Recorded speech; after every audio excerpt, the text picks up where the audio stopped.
Hello friends, on this video here I'm going to show you how you can solve your Bluetooth problem if your Bluetooth it's not working properly. So friends, before we start this video, do not forget to like and subscribe my channel. Okay, so let's start the following.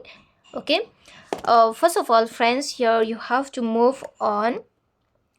First of all, no need to move on, you just press on your power button. Okay, so let's press on power button. See, you may think that where is my power button? Okay, so here your power button, where you use your button to switch off and switch on. Okay, you have to press your mobile phone power button.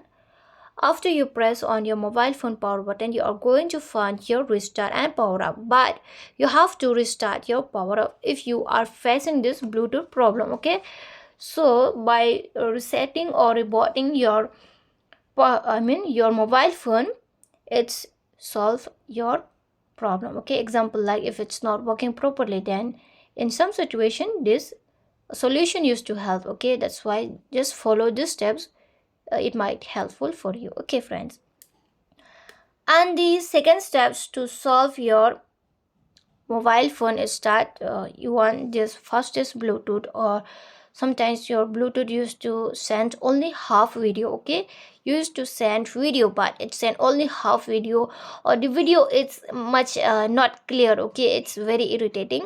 So how you can solve is that friends, just move on setting. Then after you move on setting, from here you're going to find your settings, and here's the search icon. Click on the search icon. After you tap on search icon, you can search for the reset network, or you just scroll on the down and click for additional setting. After you click on additional settings, scroll on the down, then here you have to click on backup and reset. After you click on backup and reset, from here you are going to find this reset phone. So friends, tap on reset phone. After you click on reset phone, here's the reset network settings. Okay, click on reset network settings, and here you have to verify if you set up the screen lock, then you have to verify. After that, here click on reset network setting, and here your Bluetooth problem will solve. Okay, this is the first steps to get rid your problem. Okay, Bluetooth problem. Okay, from the Bluetooth problem. So friends, this is how you can solve your Bluetooth problem, and if it doesn't solve, then you can contact me through comment box. And friends, hope you loved the video, and if you love it, do not forget to like and subscribe my channel. Friends, thanks for watching. Bye.